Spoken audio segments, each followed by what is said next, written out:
오늘 성경 본문 읽은 걸로 설교 한 편을 대신하는 정도의 좋은 말씀들이에요.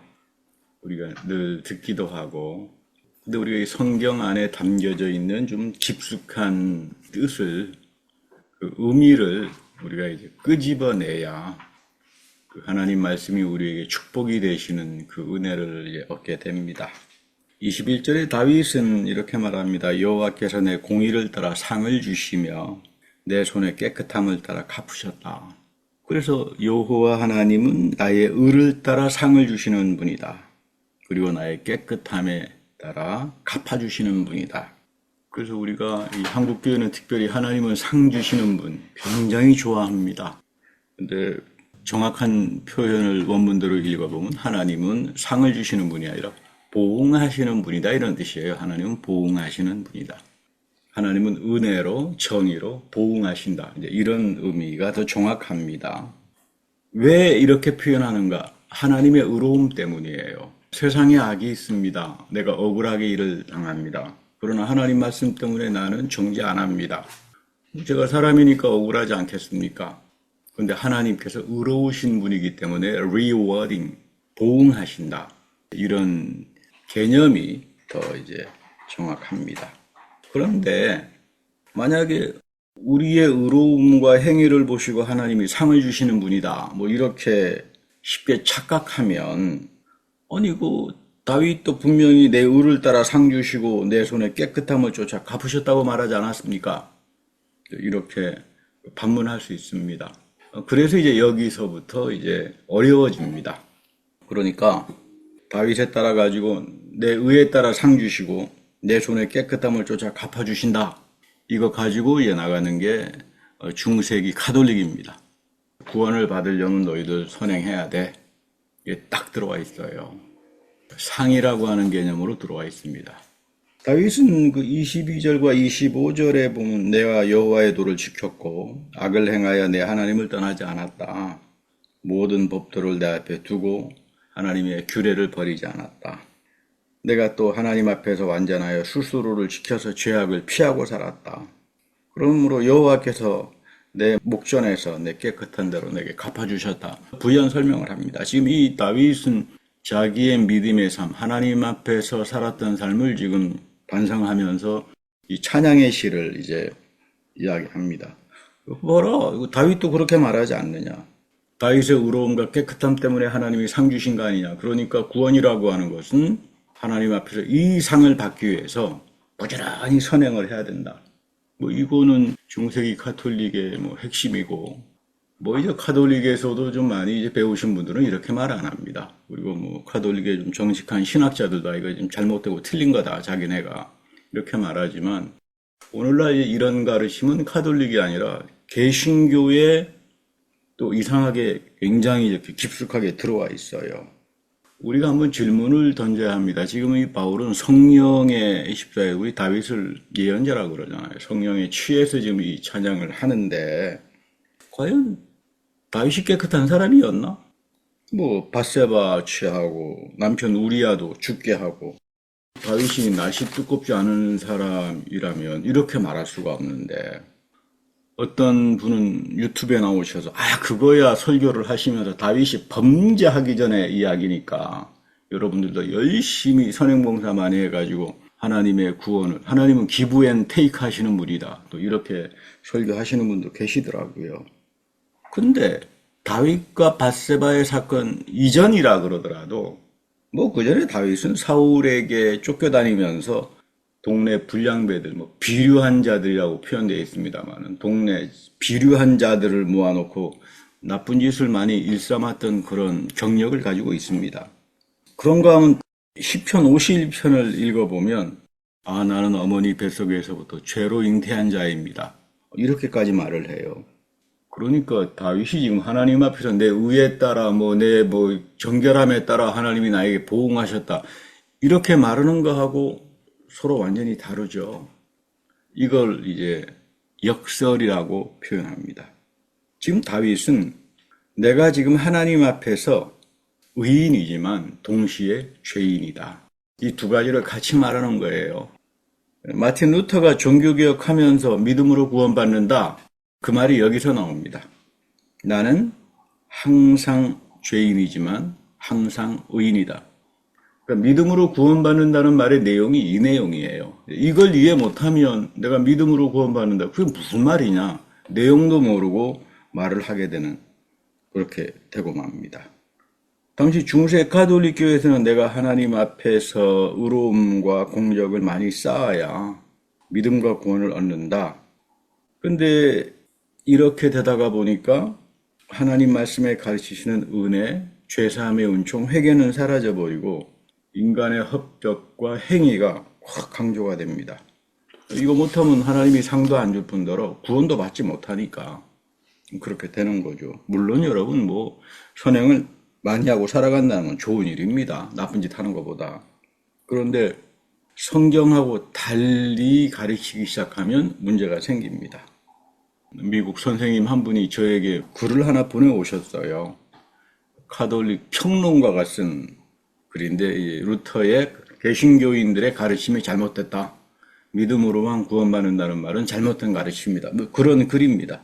그래서 저보고 읽고 반박하는 글을 써라. 그래서 제가 반박하는 글을 써서 보내준 적이 있습니다. 한 두어 달 전입니다만은. 근데 상당히 재미있어요. 내용을 모르면서 용감하게 쓴다는 게 재미있다는 말입니다. 글을 잘 썼다는 말은 아니고. 성경 여러 군데에서 행위와 공적과 선행 많이 강조하죠. 전혀 틀린 말이 아닙니다. 그런데 성경에서는 이런 행위와 공적을 말할 때는 항상 하나님의 은혜를 체험하는 삶의 자리를 떠나지 않습니다. 여러분, 이게 중요해요. 그래서 이런 말을 써서 제가 답변으로 보내주었습니다.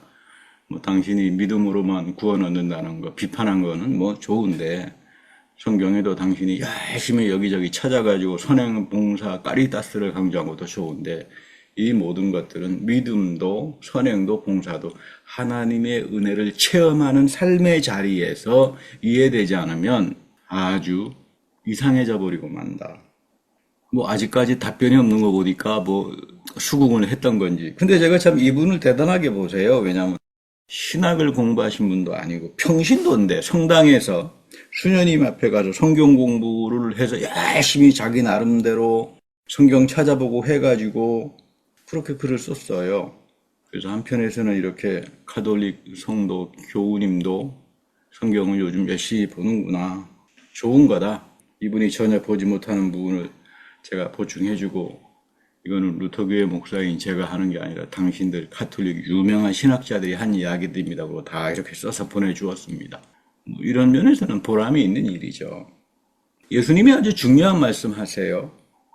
너희들 애를 써서 열매 맺으려고 하지 마라.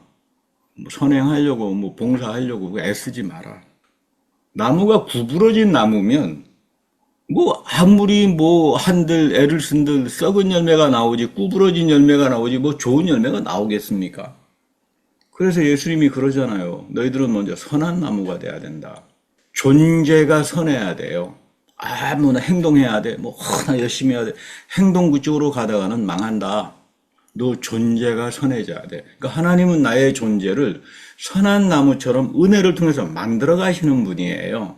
이 하나님의 은혜를 체험하는 삶의 자리에서 나는 선행도 하겠고 감사하는 삶도 살겠고 하나님께서 이런 모습을 선하게 보셔서 마음에 합하게 하셔서 하나님이 내 마음에 더 많은 영광과 더 많은 축복으로 보응하시겠죠. 지금 다윗은 이거를 말하는 거예요. 바울도 마찬가지입니다. 난 공고한 자다. 마음으로야 다 할 것 같지만 나는 항상 죄의 현실과 연약함에 종처럼 질질 끌려다녀. 그런데 여기서 내가 좌절하고 끝나는 것이 아니라 부활의 그리스도로 인해서 나는 항상 영원한 생명을 얻고 새 언약의 복음의 축복에 참여하고 심지어 나는 그리스도의 영광의 모습으로 변해가고 참여한다. 그래서 오늘 고린도 후서 3장 17절에 아주 중요한 표현을 합니다. 주님은 영이시니 주님이 영이 계신 곳에는 자유가 있다. 이 자유는 너멋대로 하라는 자유가 아니라 죄로부터의 자유를 말합니다.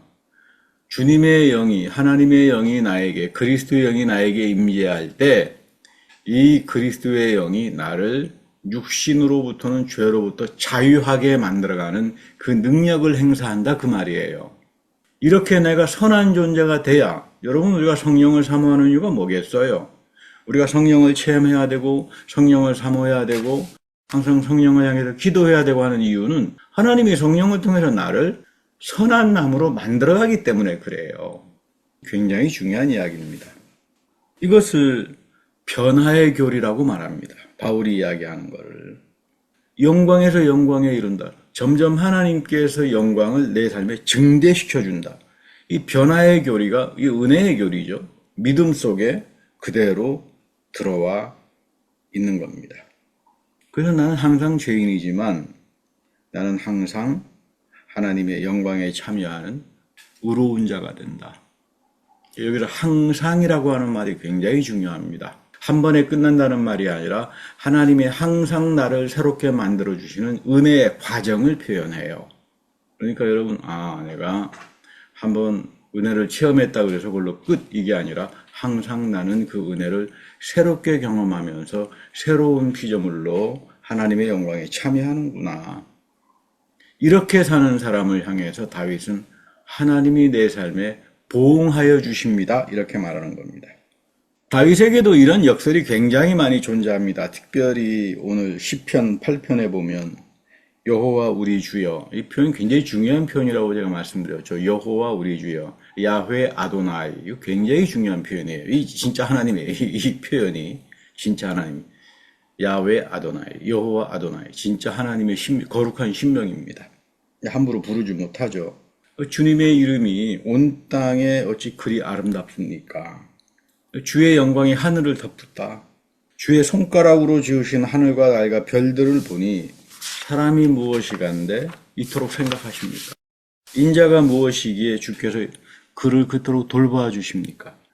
여러분들 하버드 대학에 구경을 가보신 분도 있을 겁니다만, 그 하버드 대학 철학과에 가면 에머슨 홀이 하버드 대학 철학과 건물입니다. 거기 가면 그 대리석에 이 시편 8편이 기입되어 있어요. 저는 하버드 갈 때마다 꼭 거기 가서 사진도 한 장 찍고 늘 그 시편 8편대로 이 하버드 대학이 됐으면 좋겠다 하는 그런 기도도 합니다만, 총장님이 그 당시에 이 시편 8편을 기입하면서 인간의 학문이라고 하는 것은 하나님의 지혜를 넘어설 수도 없고 하나님의 지혜에 겸손하게 봉사하는 거다. 이제 그런 의미로 이제 이렇게 철학과 건물 입구에다가 대리석에다가 기입을 해놨죠. 여기 본문에 보면 나를 하나님보다 조금 못하게 만드셨다. 이건 또 무슨 말이냐. 여기서 말하는 하나님은 야훼 아도나이 이런 뜻 아닙니다. 엘로힘 이런 뜻이에요. 영어로 번역에는 엔젤, 천사로 번역하기도 하는데 엘로힘 천사. 그러니까 당대 사람들은 왕이 되거나 어떤 존귀한 자리에 있게 되면 당신은 신과 같은 존재군요 하면서 이 엘로힘 이런 표현을 그냥 썼어요. 그 영향을 받아서 그런지 모르지만 요즘 대한민국도 TV를 보면은 너는 먹방신, 너는 예능신, 이상한 말들 하는 사람들 많이 있잖아요. 그런 식의 고대 근동의 표현들이었습니다. 그래서 오늘 예수님도 요한복음 10장 34절에서 이 바리새파와 유대인들과 논쟁하면서 이 표현을 가지고 지금 논쟁을 하는 겁니다. 너희 율법에 기록된 대로 내가 너희를 신이라고 하였노라고 하지 않았느냐. 사실 이 본문은 대한민국 이단교주뿐만 아니라 미국의 이단들도 가장 즐겨 사용하는 이 본문이에요. 이거만 딱 빼가지고요. 보라, 예수님도 우리를 보고 신이라고 하지 않았느냐.